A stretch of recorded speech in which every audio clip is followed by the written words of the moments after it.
Hai. Welcome back to my channel. Ketemu lagi sama Alzimo dan yes, still about Farel ya. Masih mengenai Farel dan sehat-sehat ya buat kalian semua. Sehat-sehat, salam ngeteh. Cuman kali ini gue ngopinya juga tinggal dikit bro. Tinggal ampas. Well, ya let's go. Karena ini Farel di acara MNC ya. Acara MNC. Jadi yang gue pilih sebentar ini dulu, dan ada beberapa video. Setelah ini gue juga kayaknya rally maraton nonton gitu kan, karena gue juga sebenarnya asli bingung bro Insis. Jadi yang request banyak kan, bang coba reaksi ini dan satu sisi gue senang banget ya ketika ada orang yang meminta, berarti kalian kan pengen lihat reaksi gue ya. Jadi nggak cuma sekedar nonton Farel, tapi pengen nonton reaksi video gue. Jadi itu suatu kebanggaan sih, gue merasa senang aja.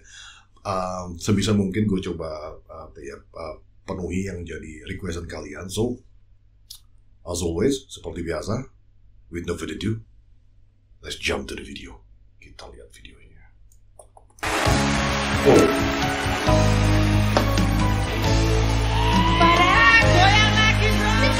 Oh, ini darah punya.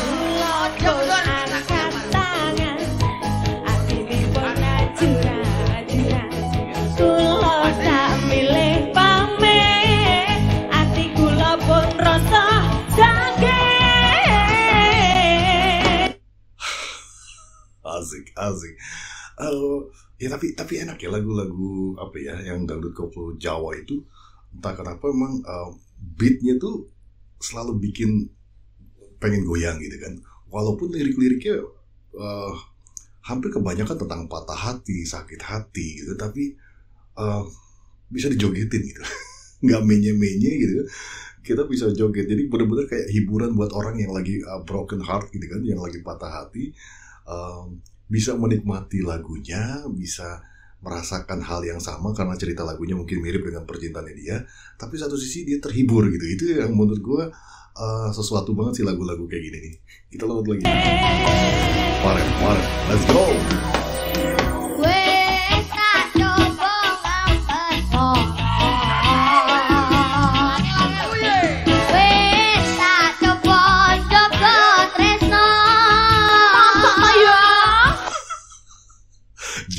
Genuine banget suaranya Farel, suka gue.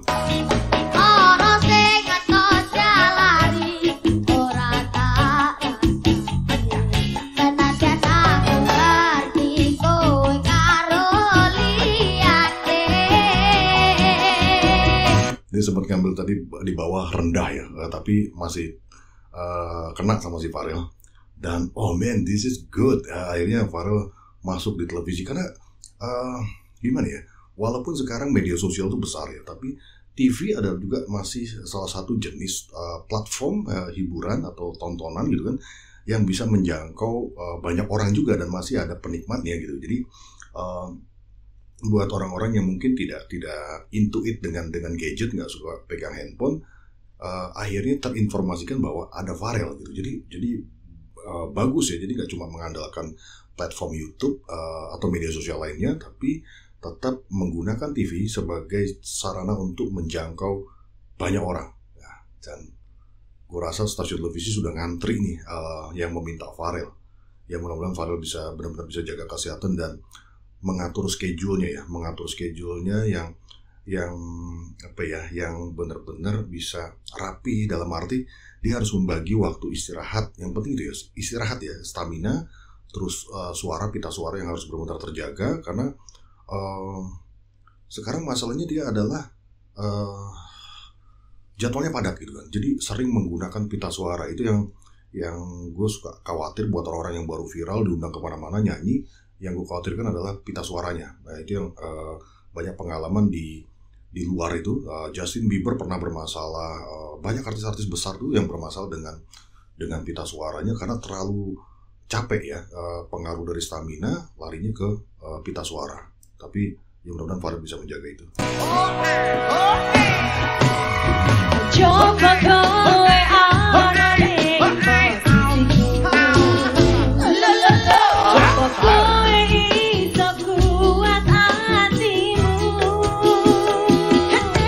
Attitude-nya Farel juga terjaga ya. Dia benar-benar cool gitu kan, kalem. Gue demen nih. dipertahankan Farel. Orang tuh lebih suka attitude yang seperti ini, yang low profile, yang nggak terlalu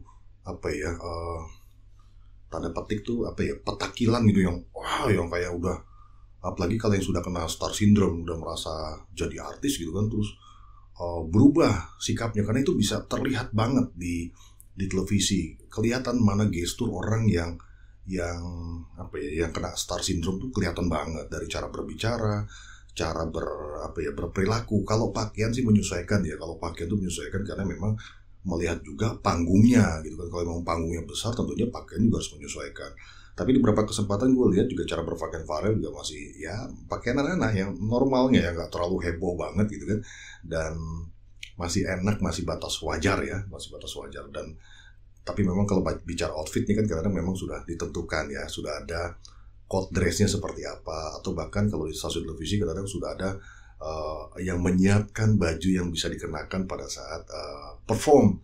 Karena ada juga yang kadang-kadang desainer kan, jadi dia menggunakan orang-orang yang lagi mau manggung, dia bisa sponsorkan, bisa di-endorsekan untuk mengenakan pakaian para desainer.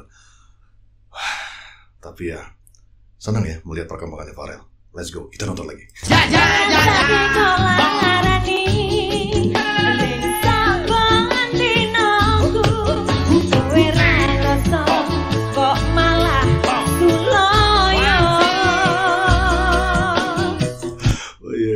Gue suka kekanak-kanakannya tetap ada, signature Farel original itu masih ada, yang dia tuh ramah senyum ya. Terus kalau orang bilang tuh supel ya, sama orang tuh benar-benar senyumnya tuh polos, masih kelihatan genuine gitu, masih original gitu kan.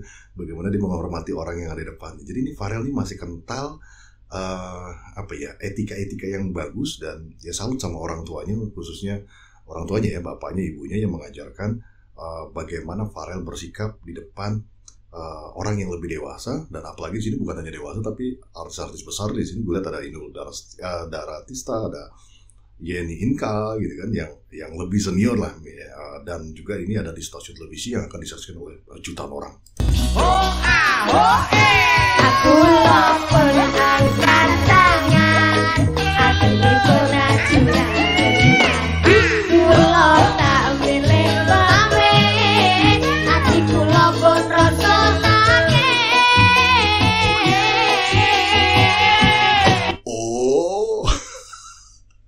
What a range vokal.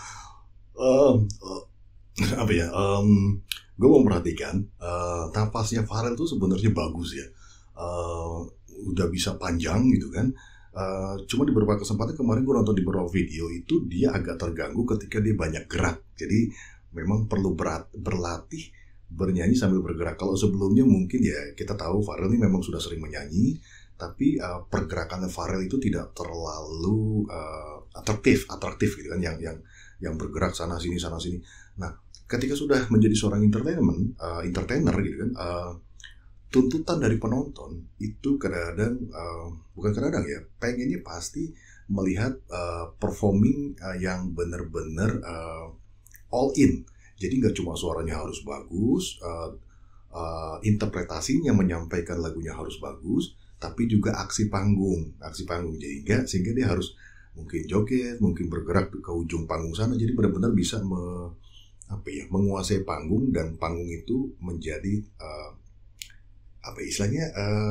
playing ground gitu, kayak tempat bermainnya dia gitu. Jadi dia harus bisa kuasai itu untuk menambah orang menyukai dengan penampilan panggung. Karena penampilan panggung itu menurut gua penting ya, terutama di saat-saat yang live seperti ini atau konser. Jadi kalau teman-teman lihat band-band itu besar, yang contoh misalkan rock and roll aja gitu kan, yang rock itu juga kan pemain gitarnya dia memberikan aksi panggung dengan permainan gitarnya yang keren, terus ditambah lagi dengan bisa sambil guling-guling di lantai kasarnya seperti itu. Jadi itu salah satu contoh aja. Jadi memang dibutuhkan stage act, jadi perlu berlatih juga. Farel bisa memperhatikan tontonan-tontonan bagaimana memberikan stage act yang sesuai dengan lagunya tentu. Jangan guling-guling juga di lantai.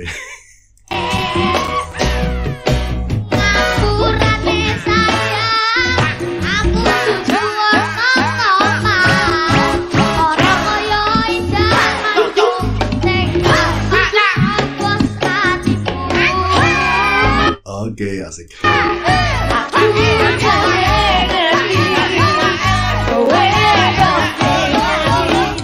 coba tetap mencintai sepenuh hati. Keren banget. Secara artikulasinya oke. Aduh, gue terap gejang nih. Aduh, habis makan bro sis. Gak usah dipotong, biarin aja orang terap. Apa ya? Terap itu bahasa apa ya? Bersendawa bahasa Indonesia. Oke. Back to penampilan Pharrell. This is epic ya. Dan ya mudah-mudahan dia juga bisa tampil di stasiun televisi lain, tapi benar-benar dijaga waktunya. Dia perlu banyak istirahat ya, karena memang kalau anak kecil itu staminanya biasanya melebihi kita.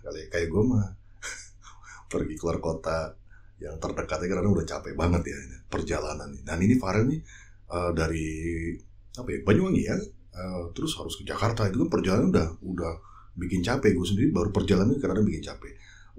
Tapi memang anak kecil stamina-nya tadi gue bilang lebih kuat. Tapi tetap saja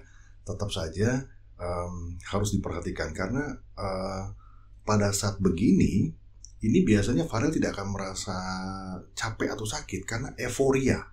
Jadi ada adrenalin di situ yang membuat dia senang. Jadi dia lupa rasa capeknya. Tapi nanti begitu dia break sebentar 1 hari, nah itu takutnya ngumpul kayak kita kalau lagi asik kerja kan terus kan, tapi begitu break sebentar langsung drop, langsung sakit. Ya mudah-mudahan jangan. Jadi atur schedule-nya benar-benar bisa mendapatkan pendamping atau manajer yang benar-benar memperhatikan sisi dari Pharrell-nya. Kalau masyarakat sih gak ada habisnya kalau ngikutin maunya netizen atau masyarakat, pasti maunya dia nyanyi terus. Tapi dampak ke Pharrell-nya ini yang berbahaya. Jadi ini perlu diatur oleh manajernya. Jadi selain istirahat ya vitamin. Mau tidak mau, walaupun dia dulunya tidak terbiasa dengan vitamin, kali ini Pharrell harus konsumsi vitamin karena itu membantu ya. Tiap pagi harus konsumsi. Ini sepertinya sudah selesai lagunya, coba lihat.